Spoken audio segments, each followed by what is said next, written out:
guys, Dwayno's flown over from Victoria to meet me in Tassie for a few days. First thing to do is smack out a bit of fun on these guns. Yeah, Milwaukee got these new fuel nailers. They've been out for probably a couple of months. Yep. Pretty exciting, so brushless units. These are the 16 gauge ones. Yeah, we're going to do your standard things, guys. We want to show you how it's going to work in the real time. So door jams, skirts, arcs, and then we'll simulate some stuff in the workshop as well. Yep. In regards to sort of trip out mode or not. Yeah, that's right. So you got the straight nailer here and the angled nailer here. So that's the 20-degree angle brads, which is good. So these are your 16 gauge, which is your C1 we call them here, don't we? No, C's. C series. So yeah, I think the nail range is 32 to 63 or something, is it? Around about that. Yeah, I think 63 is max. Yep. Yep. So yeah, we'll put a few different things through this. Yep. Try them out. We'll come back and tell you what we think. All right.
So here's the two units side by side. That's your 16 gauge straight. So as you'll see, your canister at the back there. Here's all your main gear. This is where the heart of it is, and your motor. Down to your battery block, which has got everything in it now, full moulded. If I pop that out quickly and sort of show you, it's all rubber moulded and dipped, and she's all fully secure there. That's just your buttons on the back. Fully potted. Potted. There you go. It's potted as opposed to potty. So exactly the same here, guys. You'll see there's no real difference on these two. Now they do have the same kick power, which makes sense because they look like exactly the same. We are going to pull apart the 15 gauge in just a moment, which is the one Dwayne's brought over, because that does seem to have considerably more kick. So we'll give that a crack now, but at least there you can see an exploded view. And as I said at the start, I don't recommend you do this. Your warranty is voided immediately when you do it. Yep. So that's the testing done. We had a few thoughts about the way it feels in the hand and the ergonomics and such. Yep. So first up, these units are 3.3 kilos with a battery, which is probably a good 60% heavier than comparable sort of models. Standard sort of seat-brader, air models, or even like your Pazload 16 gauge gas one. Yep. They're about 2 kilos. This is 3.3. So this is more like the weight of a framer. Yeah, well, it's almost identical to the weight of the Pazload framer, isn't it? It is. So if you're used to that feeling, that's the sort of weight you're carrying in this, and you know that is something. Yep. But we think it's not too high a price to pay for gas free. Yeah, gas free and air free. That's what we're talking about here. Yeah. So we can talk about the weight, the size, and all the rest of it. Yeah. But you know what? I want a nail gun that works on my same platform as my drill and my impact driver. Yeah. I don't want to be carting all this extra stuff. Guess what? You got it. The cost of that is a bit of extra weight. That's right. A couple of inches in length as well. Yep. Longer than at least the air one in your shed. So that's you know, it's not too much, but it's a bit bigger. Yep. Obviously, the angled gun's going to get into tighter spaces. Yeah, this is going to be. I feel like this is probably the pick of the two for me. Yep. Because working, doing fix-offs, skirts, arcs, that sort of stuff, and certainly the skirtings inside wardrobes and cupboards. The back of the tool is actually sitting in, so you can tuck it into a corner easier.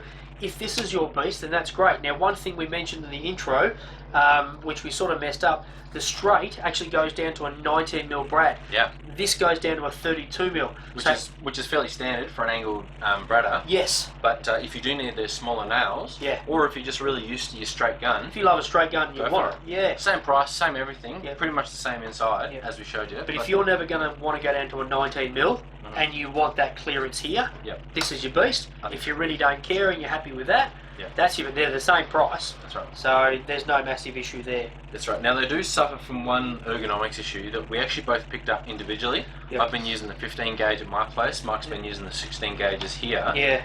And there's the section of the head here, which is actually covering the nitrogen canister. It actually rubs on the first knuckle of your thumb. Yeah. So I actually found it to be a little bit uncomfortable because you've got that weight as you're moving it around, or the recoil of the gun was making the knuckle on my thumb sore pretty quickly. Yeah, and that's all three guns. Dwayne rang me. I just thought he was being a bit of a pansy, to be honest. I didn't believe it, but once I actually cracked my guns open and I started using it, I won't show you in zoom motion because it's pretty gross. I got dried blood sitting there. So it actually gave me a blister fairly quick at the start of the day, and then kept cutting that knuckle open. Now, our hands are both different sizes, naturally we're going to hold the tool a bit of a different way, and we both had that issue. So we do think that rounded off a little bit. Yeah. You can't move your hand down too far, because otherwise your finger then is coming to the end of the trigger. Yeah. So, you know, it is what it is. Yeah. I haven't heard a heap of other people screaming about it, but I think we'd be remiss if we didn't mention it, and both of us had that, and I think that'll... yeah. I think it might be worth investing in a good pair of gloves for if you're going to use these regularly. Maybe. I don't think you should have to, because I've never used gloves for a nail gun before. Yeah, but I think it might be worth it here, because I think, yeah. I mean, you get used to it reasonably quickly, I guess, but for my girly hands, it had... I was going to say that, but I'll let him say it. It hurt my knuckle a bit, so that's one little downer for it. Yep. The other thing that I'll just mention, which is a good thing, but then I'm also going to give it a bit of a slap as well. I love LEDs on tools. Everybody likes LEDs on tools. I'm a bit mad on them. This bad boy here, it doesn't angle up a lot. It sort of shoots out. Now, it gives you a little bit of good light, but I don't know why it's not closer up here. And really, they could have made a real impact with a bright LED. It actually can be obscured quite easy if you're sort of tucking around. So I think the LED could change. I'm not knocking the fact that they got one. I wanted one on it, it's there, so awesome, but I reckon the next one would be super if it's up here, and man, you could punch out a floodlight on that thing almost. Yeah. I bet they've tested it though. I bet there are going to be certain times when you get into a tight corner where if it's at the top, yeah, maybe you can't even see it anymore. Maybe I know more than the designers. Could do. So it'd be interesting, but yeah, it's not perfect. No. Some tools are easier than others. It's so easy on an impact driver to get a good light. Yeah, that's true. Other tools it gets more difficult. Yep. The hook on it, standard hook. I always like the hook a little bit wider, just so I can catch your pocket easier. Yep. But no biggie. I'm happy with this I one. like the fact the hook, and obviously you can swap it either side. Yeah. Really good tool-free change. So you got your depth adjustment here on the front of the gun. It doesn't tell you which way is deeper and which way is shallow. Yeah, I hadn't noticed that until you said it. But it's not a big deal. You get used to that pretty easily. Yep. And this does clear out real quick, so if you've got a jam, flick that open and you're right to go. Yeah. So I quite like that. Yeah, it's really nice that you can do that tool free. It's really fast. Yep. You could probably have a softer no-mar stop on it. Like most of them sort of have a rubberised one. Yeah, that's the plastic. It's pretty hard plastic, isn't it? I've put down a fair crack of skirts and arcs. Yeah. And I haven't dented it, so. Now speaking of marring, there's not much metal on this tool. Yep. Mainly kind of that strong sort of plastic. Yep. This grey section at the front here. Typically, on a lot of tools, that very front bit might be metal. Yep. This is the same sort of plastic in grey. Yep. So we think that might wear a bit. Yeah, well, mine already has a bit here. It's been scuffed up. Especially when you're doing baseboards, you know, concrete floor and stuff. Concrete floor. Yep. But the good thing is that grey bit there would be so easy to replace. I'm sure that would be a cheap replacement part. So if after a year or two you're thinking that's looking a bit worse for wear, yeah, that'd be really easy to replace. I'd rather an aluminium or a magnesium, a composite sort of thing. But I mean, look, you can only be so picky. So well, yeah, how heavy do you want it to be? Yep, that's true. Look, I really want to reinforce one thing. It's really powerful. Yeah. If you're worried about going from air or gas or something to a battery-powered nail gun, don't, because this is super powerful. It's got a little bit more recoil than air nailers. That must be just how the action. Put it down to the action. I'd say so. But it really is very powerful. Yep. So I've got no concern. And you get stacks of nails out of a 2 amp hour battery. Yeah. Don't go putting a 3, 4, 5, 9. You just do not need it. I'm always saying bigger is better. Yeah. You know, more power. You'd be stupid, honestly, if you did. Yeah. That's fine. One thing that we were talking about with driving it in, I sort of heard a bit about, it doesn't drive it in quite the same as an air one. I have no issue. Nah. You know, other than us mucking around before and not concentrate more going speed and not concentrating so much on sinking each nail, I think I had 2 nails that didn't set flush or just under flush in the whole job that I did, which you've seen some of the footage of. So I really don't see it as a massive issue. For me, it's a non-issue. It's very consistent. Yeah. Yep. No problems with that, and that's really important. Everybody who releases a nailer has to know that tradies want consistent finishing. Yeah, absolutely. So yeah, no, it's a good unit. Yep. The bump mode works really cool. Yeah. So no issue with that.